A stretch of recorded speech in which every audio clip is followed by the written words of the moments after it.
welcome into the PHNX Daily Bet Show, brought to you by the one and only DraftKings Sportsbook app, America's top-rated sportsbook app. Don't forget to hit that like button, subscribe if you're new, and leave us a 5-star review. I'm Shane Diefenbach, joined once again by Johnny Venerable.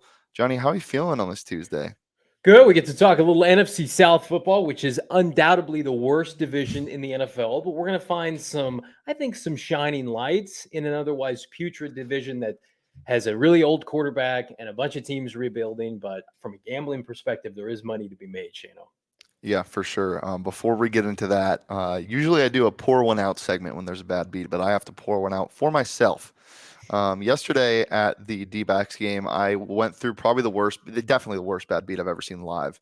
I had the Phillies' first 5 innings run line. They were up 7-0 in the bottom of the 4th, and they ended up down 12-7 at the end of the 5th. So yeah, not great. 6 runs in 2 innings, or both innings. A historical performance by the D-backs, the most they've ever scored in consecutive innings. So that was great and very fun to watch. Really hurt. I also had to pour one out for one of our viewers/listeners. Jack York on Twitter tweeted at us, "Fellas, this game is a roller coaster. It's unbelievable. Put Mad Bum back in," and he had Schwarber to hit a home run and Phillies money line with a parlay boost. And then unfortunately the Phillies could not come through. So really sad stuff yesterday. We'll go over our picks first before we get into the NFL. We'll go with mine first. Obviously, I picked the Phillies straight up -1.5 in the game. And also the Yankees -1.5, who lost to what I think is one of the worst teams in baseball, the Angels. So that wasn't fun. Padres money line did hit. And then we'll get into my props. One of them technically hit, but I'm not going to give it to me. Bet anything with Corbin Carroll. Corbin Carroll did have his first career hit. He had a double, 2-run scoring double, 2 RBI. So that was really nice to see for him. And then Paul Goldschmidt, man, 0 for 4, and then got pinch hit after they scored 12 runs or 13 runs in that game. What are we doing? Yesterday was one of the worst beats I've ever had, as a total day. But we recover and we strive, and it's okay. I said Mad Bum would get lit up. He did get lit up, but everything else kind of fell apart. Johnny, what about you? How did you do? Didn't do awesome. Was banking on the Dodgers. That took care of business, but again, nobody took care of business in the sense of covering the spread for me. I believe I went over. No, that's the what Padres. happened. The Padres won the game straight up. Oh, okay. Did I just have their money line from yesterday? Yeah. Yes. I thought they were favored for some odd reason, but Brewers came back trying to stay alive so they keep pace with the Padres. I can definitively say I don't see either of those teams doing anything in October if they get there. But the Dodgers won a close one. So yeah, one for 3, not great. But again, it's hard to project because I take these teams that are in the race just to make it a little bit more competitive because you don't know from these teams that are either coasting or have fallen out of the race, like what exactly is their intent, what is their driving force. And so that'll be kind of my point of emphasis in September is picking these teams that have something to play for. Yeah, you had another bad beat. That Pirates game was definitely a bad beat. They were down 5-0 and came back, tied it at 5-5, and ended up losing and not covering the spread. So that's unfortunate. Josh on the chat, that was no one's fault but your own for starting the rally. Yes, the rally hot dogs were in full effect. They scored 14 unanswered runs or whatever it was after I put on the hot dog costume. So clearly it was all me. But we get better. We'll learn from it. We'll collect our thoughts. We might have to get invited back if they start going cold again. But today is for football, and we will talk football. We did the AFC South last week. Today we're doing the NFC South. As Johnny prefaced the show, not a great division, but from a betting perspective, it's pretty fun. There's a lot of guys that could explode or could really do nothing in this division, and we'll go through all of those. But we're using the DraftKings Sportsbook app to do that. Once again, Johnny, woke up this morning. My God, all the profit boosts, all the parlay boosts, give them all to me. One fun thing they're doing for the NFL season in any of the week 1 games, I believe. I don't think it might just be the Rams game. But $50 maximum bet on either team's money line. And if either team that you bet on goes up by 7 total, you win the bet. It doesn't matter when it happens in the game. So if you bet on the Rams money line at +135 and they go up 7, you get a nice payout immediately. So definitely get on that. Look out at that, the DraftKings Sportsbook app. But it is time to bet, fellas. We are so close to the NFL season. The wait is almost over. for week 1 action. Download it today. Use that promo code PHNX. Get $200 in free bets instantly when you place a $5 bet on any football game. That's code PHNX only at DraftKings Sportsbook app, an official sports betting partner of the NFL. Minimum age and eligibility restrictions apply. See show notes for more details. Let's get right into her, Johnny. What do you like? Who do you think is going to win some games this year? What are your win totals looking like? I like Tampa, of course, to win this division, but not as much as I initially thought. Let's go with the bad first. I think the Saints are the most overrated team in the National Football League. You don't lose Sean Payton and think that you're just going to roll into the postseason from a team that already had huge holes last year. I like their defense, but Dennis Allen was a failed head coach with the Raiders once upon a time. 8.5 wins. That seems grossly overzealous. And I think Atlanta, to me, could be one of the worst teams in the NFL. I don't like their coach. I didn't like him last year. You're going to start Marcus Mariota. I think Desmond Ridder is going to get some snaps for them, but I think their over-under right at 5 is smart. I would take the under, but I could see them even at 5. And then the Panthers. I'm not drinking the Baker Mayfield Kool-Aid, but it would not shock me to see them win 7 or 8 games. They have not had competent quarterback play under Matt Rule. This is his 3rd year in the system. 90% of that coaching staff remains the same. They should have good continuity. They will clean up and win games that they're supposed to against the Saints and against the Falcons. So Tampa, once upon a time, for me, was a team that I thought could coast to 15 wins. I don't like what I'm seeing from Brady. Their interior offensive line has completely fizzled. They're going to have issues up front. And I'm going to tell you definitively, it would not surprise me if Brady goes down this year because of the lack of quality offensive line play. And then there's no Bruce Arians. I love Todd Bowles. I think they'll play good defense, but no Gronk now. Chris Godwin's coming back from an ACL. They'll win the division, but I think it could be by something like 11 games. Yeah, before we get into my forecast, we'll talk a little bit about some of the acquisitions and departures from teams that we'll talk about throughout the show. First, we'll start with the Bucs because you just mentioned it. They re-sign Fournette. They get Russell Gage, which I think is a sneaky good one. Godwin should be okay this year. You get Shaq Mason, who I think is a pretty good replacement on that line. Ryan Jensen obviously comes back. And then one of the biggest acquisitions of the year, one of the most slept on, is Carlton Davis and Akeem Hicks. Akeem Hicks, I think, when healthy, is very good. And, they lost JPP and what's his face? Who else did they lose? The other Ndamukong Suh. Yeah. 10 years ago, that's a big deal. That they didn't play great last year. I think their defensive line is one of the best in the NFL. You don't want to run on them. So that's something to look out for. But then in terms of and also they get Rashad White from ASU. Can't forget to mention that. Take him in your fantasy drafts, guys. You lose Ronald Jones, boo-hoo. Obviously, you said Gronk retired. Alex Kappa, who was one of their guards last year, that was really good, as well as Marpet, are gone. But as I said, I think Shaq Mason is a really good addition there. And then Jordan Whitehead, who I actually really like, is now on the Jets. I think they're going to feel that burn in the secondary a little bit. But yeah, it's a different team, but I think they did well in replacing some of the players. Yeah, I agree. And again, this is going to be a team where I think they're going to win the majority of their games and they're going to be favored. But I also think that this screams early exit in January. They've lost their window. I think people are underselling Bruce Arians as a head coach. We saw it firsthand in Arizona. Brady might have forced him out for control. It just feels like this is Brady's last year. They're going to win a bad division and they're going to go kind of out on a whim in January. And then Carolina, to me, I think they're interesting now. I liked it from a fantasy perspective that we'll see here in a bit. But this is a non-factor division long-term in terms of like the hierarchy of the NFC. Yeah. All right. Well, you talked a little bit about the Saints, and though I agree with you that I think they are a pretty overrated team. Yeah. I still think they're going to be okay, even without Sean Payton. Sean Payton's a huge blow, don't get me wrong, but I don't think they're going to be as bad as you think. The most notable departure, Lil Jordan Humphrey, is gone. No, I'm kidding. I love that name, though. But in terms of acquisitions, re-signings, Jarvis Landry, Traquan Smith, PJ Williams, Tyrann Mathieu, and Marcus May. I think they did pretty well on that front. You lose Quan Alexander, Malcolm Jenkins retired, Marcus Williams goes to the Ravens, and obviously the biggest one, Teron Armstead, is gone on the offensive line. So scary stuff there, and you got to believe in Mr. Jameis Winston, and you know how much I love my bad quarterbacks, Johnny. So we'll take a look at my forecast for the division. I think they eclipse that 8.5 win total. I think it's very close, but they have the 9th easiest strength of schedule in the NFL. It isn't that bad. This division is very bad. I think they probably drop one to Carolina. I still think they come in second in this division, and you can get that at plus 110 on the DraftKings Sportsbook app. And then the Panthers, as you said, they're going to handle business in this division. I feel like I'm taking them over 2.5 wins in the division at plus 110. And we'll get to them in a second. But just what do you think of their offseason with all of the noise, Johnny, all of the Baker Mayfield stuff?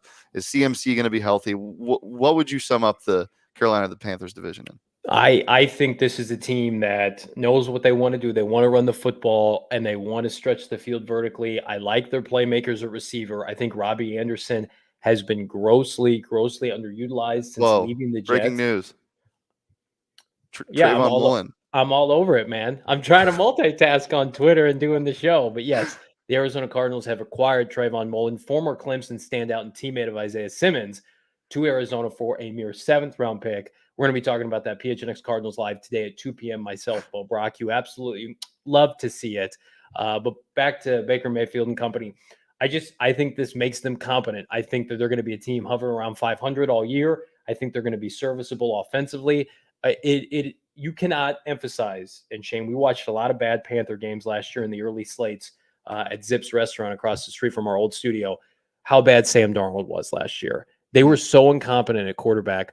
Robbie Anderson is a very nice number 2. DJ Moore is a superstar waiting to happen, and I think this gets him over the hump. He was getting 1,100 yards with shit quarterback play. So I know. Again, it's not Baker Mayfield's not going to turn them into a world beater, but I'm going to tell you definitively, this if I'm Carolina, I like this move just to steady the waters a little bit. And it's a small market organization, small market franchise that I think Baker Mayfield will relish kind of being the guy again, and they'll all love him, and he doesn't have to worry about playing in the AFC North. He can play in a division, warm weather, primarily dome teams, right? This is a good fit all around. I'm coming around. I especially like what I see from Baker in the preseason.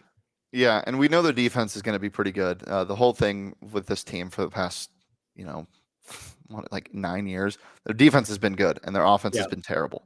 Although they lost Hassan Reddick, but yes, they have good players. Brian Burns is fantastic. Yeah, they lost Hassan Reddick and Stephon Gilmore, but you're getting back J.C. Horn, who was amazing at the start of last year. Amazing. They have talent. They have a talent on the roster. They have way more talent than Atlanta, and I like their offense exponentially more than I like New Orleans. Yeah. So obviously you get Baker Mayfield in trade. You re-sign DJ Moore, which is huge. Bradley Bozeman, Austin Corbett, beef up that line.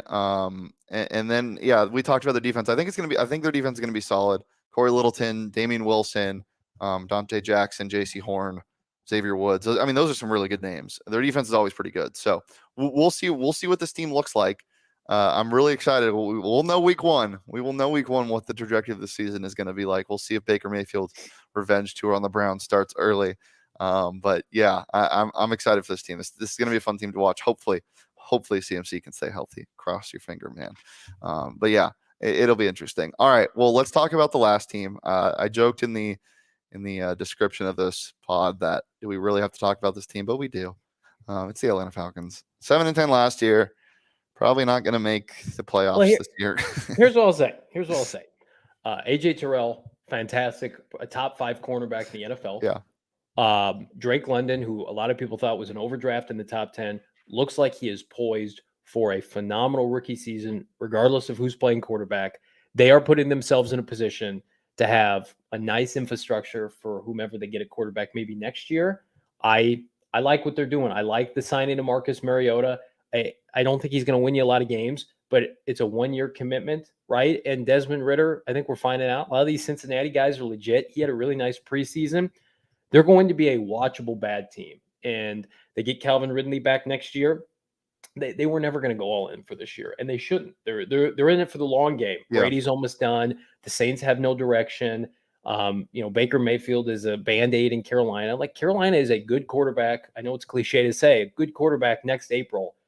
Getting a top pick, getting the kid out of Ohio State from turning this shit around. And I like just they're focused on, let's just get some good young players in here. Yeah, I don't hate it. Obviously bringing Mariota, which I think is very fun. I'm a big fan of that. I think Desmond Ridder obviously will end up getting some starts, but it is just fun. You get Cordero, he's back. Like, He's a fun guy. I mean, this team is He is. fun. You re-sign Grady Jarrett, Rashawn Evans. You get Casey Hayward, which I think is interesting. Obviously on the older side, but teaching AJ Terrell some stuff and some of those guys in the young secondary, I think can really help. What the hell happened to Keanu Neal?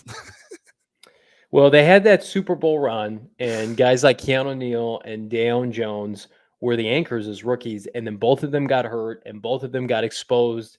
The more tape people got on them, they can't really play in space. Especially Keanu Neal plays that Cam Chancellor type of safety role that really is kind of outdated in today's Yeah. NFL, where you have to be able to have range, and he can't cover. And then he almost was playing like a third or fourth linebacker spot because he was so close to the line of scrimmage.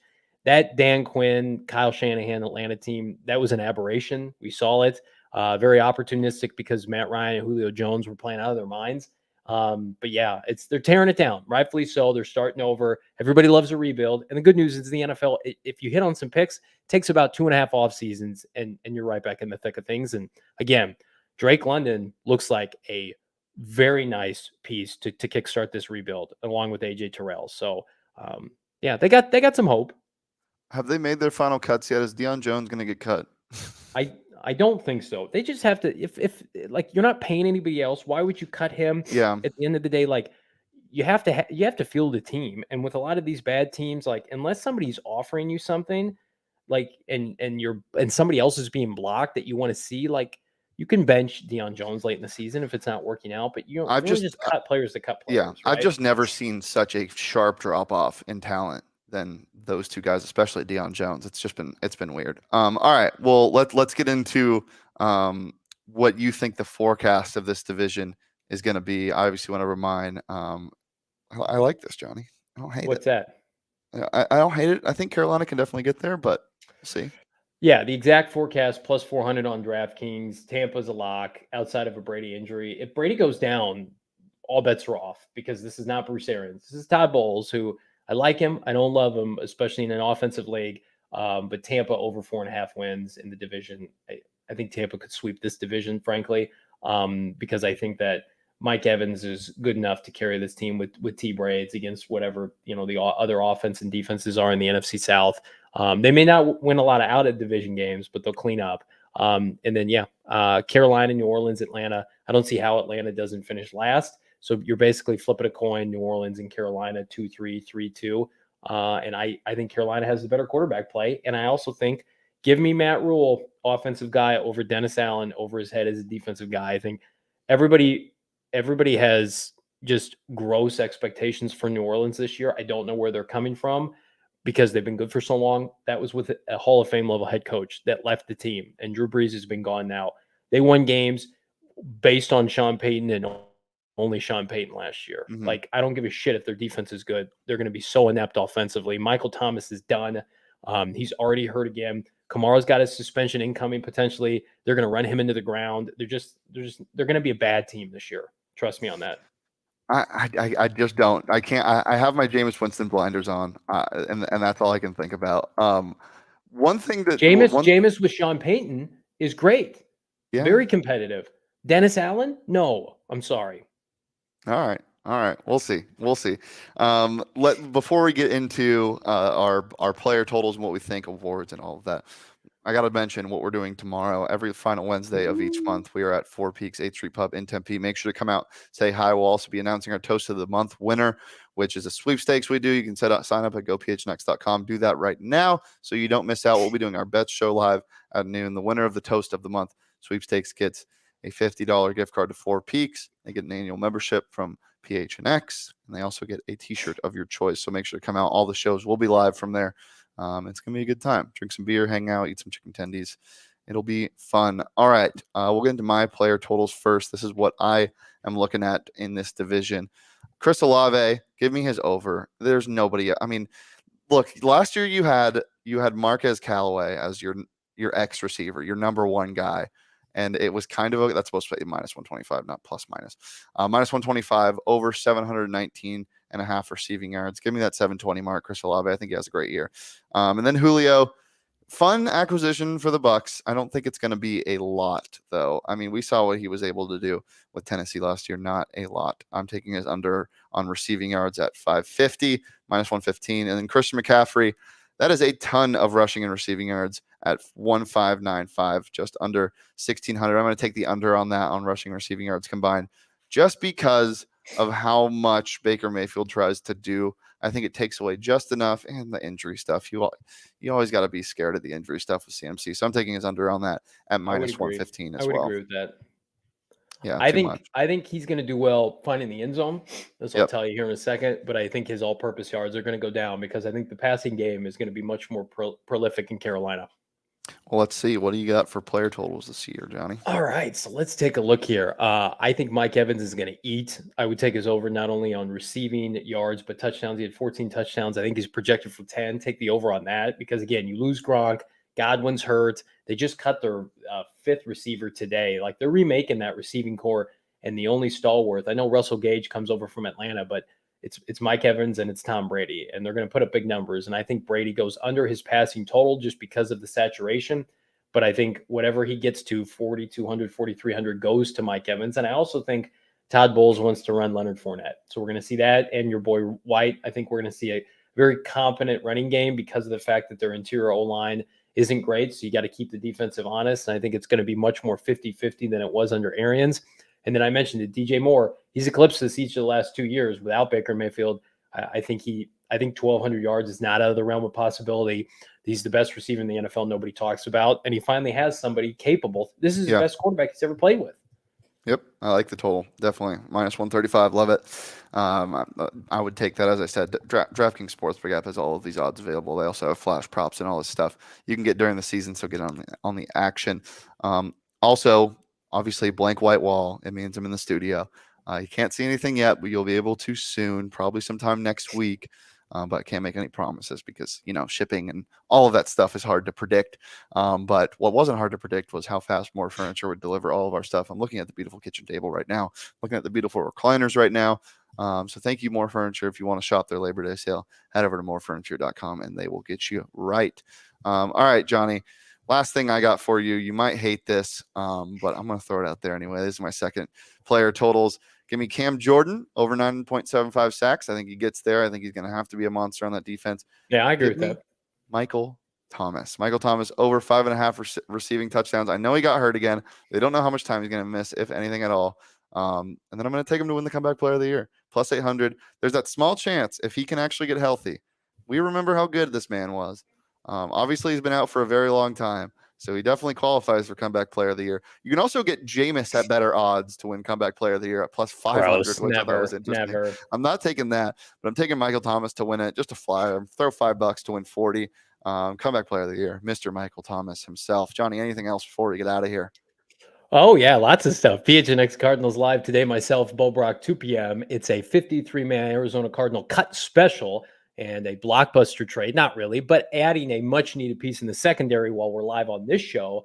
Trayvon Mullen from the Raiders goes to the Cardinals for a conditional 6/7th. Absolutely love to see it. Nice job, Raiders. 40th overall in 2019. Teammates of Isaiah Simmons. Come on to the desert. You'll be very very competent with the Cardinals and Vance Joseph. So we're going to talk about all that and more. We may even get an announcement on the final roster. We should by 2 p.m. So it's your Cardinal headquarters, and we're having our best month to date. So appreciate everybody who's listening in. Fantastic. PHNX Sun Devils will have a podcast out today. As I said, we're 2 days away from kickoff, man. I am so damn fired up. They announced their official depth chart yesterday. If you want to watch that show, we talked about it. We went through everything. We talked about how they spelled Emory Jones's name wrong and put an H instead of a J. Emory Hones, the starting quarterback for the ASU Sun Devils. But yeah, go ahead and tap into that episode. And yeah, we'll be back tomorrow from Four Peaks. So make sure to come join us there. 11 a.m. to 5. We'll be there all day. PHNX Cardinals live at 4. Sun Devils live at 3. Suns live at 2. D-backs live at 1. ASU live Bets live at 12, and Coyotes live at 11. So make sure to join us for that. But until then, you can follow me on Twitter at Shane Deef. You can follow Johnny on Twitter at Johnny Venerable. Follow the show on Twitter at PHNX_bets. And as I said, we will be back tomorrow at Four Peaks. So peace, love, and drink some beer.